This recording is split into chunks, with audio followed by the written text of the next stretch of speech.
got enough of them. Hey, this is Friend, and you're listening to KZOW 91.9 Already got enough of them. Active Radio. All right, we're sitting down here with up-and-coming artist Friend. Friend, why don't you tell me a little bit about yourself? How old are you? Where are you from? What's up, man? I'm 30 years old, newly 30 years old, and I'm from Los Angeles, California, more specifically Sherman Oaks, which is like in the valley. Okay. Yeah. All right, awesome, cool. So, Friend, how did you get your start into music? Well, I'm a songwriter and producer, and I produce for other pop artists most of the time, probably the last 5 years or so. And pretty much I started just like kind of writing and pitching songs and working with artists and bands, and got into it that way. And then with this project, it kind of came about where I ended up making this song. I wrote this song, and I was like, I don't know who would sing this song. Like I couldn't think of like an artist or anyone. So pretty much I sang it, and I was like, this is kind of like an interesting kind of, I guess like genre and sound. So I kind of decided just to start my own project. Oh, that's awesome. That's cool. Which sort of artist inspire you? Who do you model yourself after as an artist? Let's see. I mean, my favorite band of all time is Oasis, and I love like Blink-182, and I love Jimmy Eat World. I also love like Calvin Harris and like some of those, other electronic DJ producers. Like Skrillex is amazing as well. But I'm more into like kind of that older style, kind of like emotional rock and pop kind of stuff. I do like all pop music, but I come from like I used to listen to like a lot of bands, like pop punk and emo bands especially. Pretty much anything that's like an offshoot of Blink-182, Sum 41, Good Charlotte, You Found Glory, like, any Taking Back Sunday, all of those bands as well. Gotcha. You grew up with the 90s punk rock era. Yeah. Exactly. All right, I love it. Yeah, let's talk about your new track then. It's Friend, and it was featured on New Music Friday. Where were you when you found out, and what was your reaction to this? It was pretty shocking because I put the song up, and I sent it to a couple of blogs, and a lot of them like responded pretty quickly and posted it, and then kind of I just like pretty much just woke up that day and I was like looking at the thing, and I got like a text from one of my buddies that I had shown the song to, and he was like, "Yo, it's on New Music Friday." I was like, "What the hell?" So it was just kind of like randomly on there. I just put it on Spotify and got lucky enough to be on there, and it got a couple other playlists as well. But just kind of like for posting a first track, I wasn't really expecting much. But it's gotten like a decent reaction thus far. It's gotten at least a decent amount of people have gotten to hear it, which I think is like one of the great things about the playlist with Spotify is that it allows artists to kind of, get their music out to a mass amount of people very quickly, rather than like, let's say, the time of like 6 or 7 years ago where like you put your song on like a MySpace page and then try to like add people that like the same stuff and message people or whatever it is. And it's kind of a cool thing because like I'm an unsigned artist as well. So it also shows that you can get your music out to a lot of people without having the power of a major corporation or record label behind you. But yeah, exactly. I was pretty shocked about it. It was really cool though. I'm very, very thankful, and it's kind of an honor to be on that thing because they feature a lot of big artists as well. So it's really cool. That's exciting.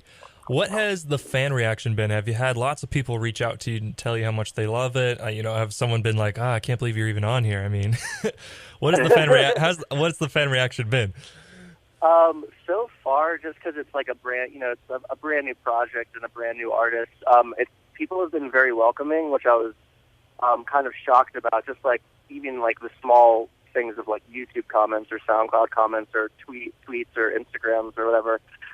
People have been like very nice, I guess you could say, because I'm also used to like just with like different songs you put out with in pop and whatever genre it is. A lot of people are very critical of what kind of music they like, but so far the people have been very accepting, and they're into this first track, which is great.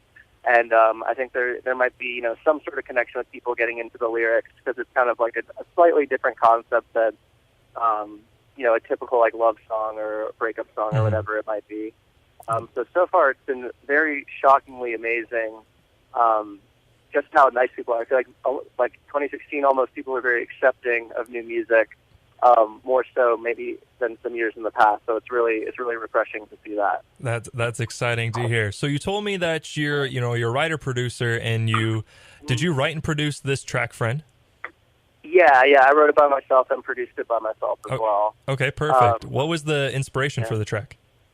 So pretty much one day I went through this instance with it was actually like a male friend of mine, and we were kind of like, I was talking to, it's kind of like an interesting thing because I had to like kind of stop being friends with this guy over like this instance.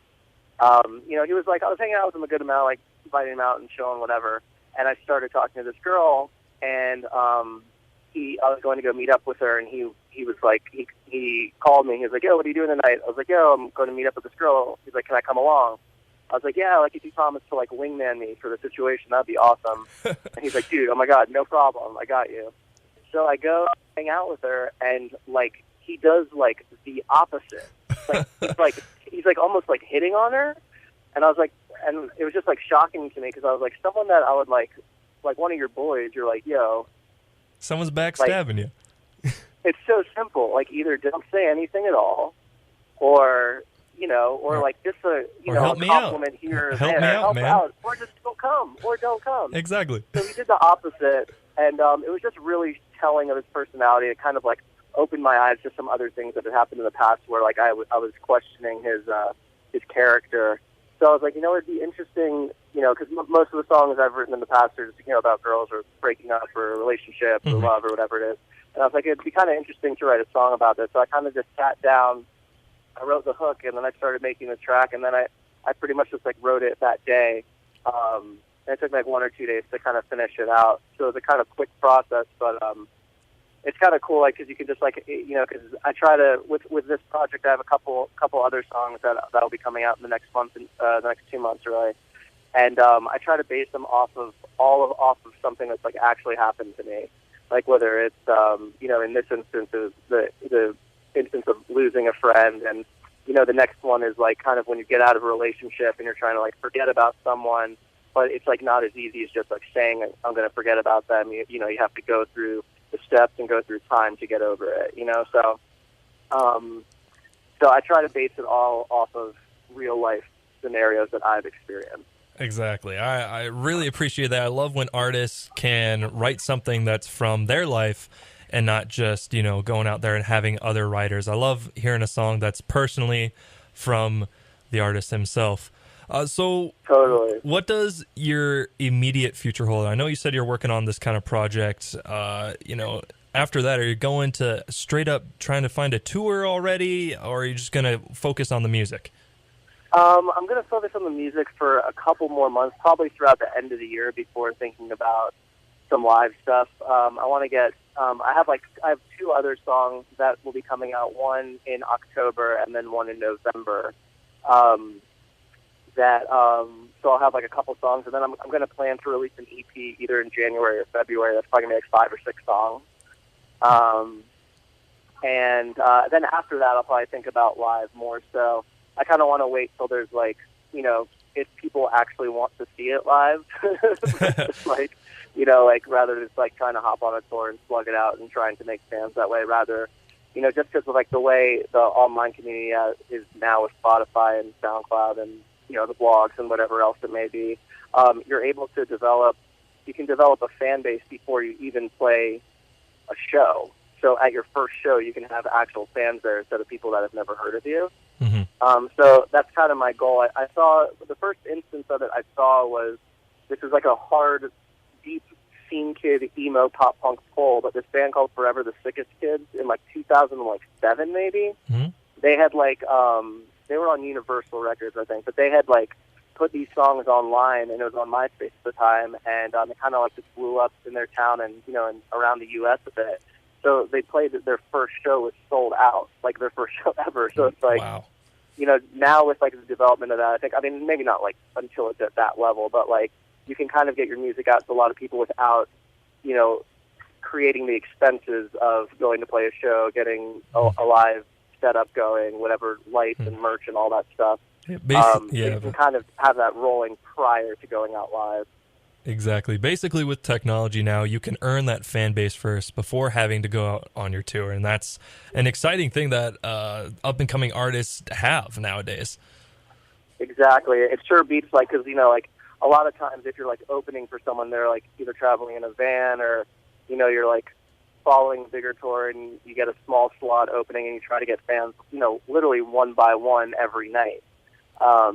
Whereas with this, you can, like, even on this song so far, like, there's been a couple people from, like, someone from Denmark and someone from Netherlands and someone from Japan and someone from, wherever it is, Maine and Canada and Mexico or whatever. So it's like, the reach is, like, very global with Spotify and the other online outlets, Exactly.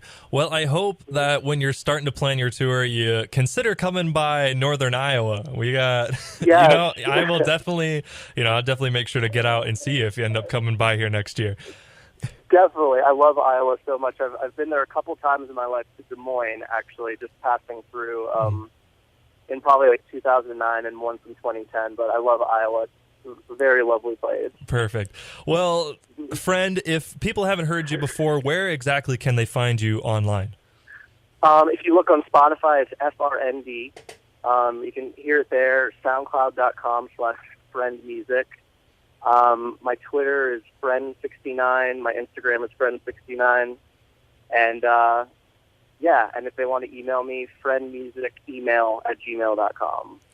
Exciting stuff. Well, friend, thank you so much for joining the show, and good luck with your future, buddy. I'm excited for you. Awesome. Thank you so much for having me, man. I already got enough of them. Hey, this is Friend, and you're listening to KZOW 91.9 I already got enough of them. Active Radio.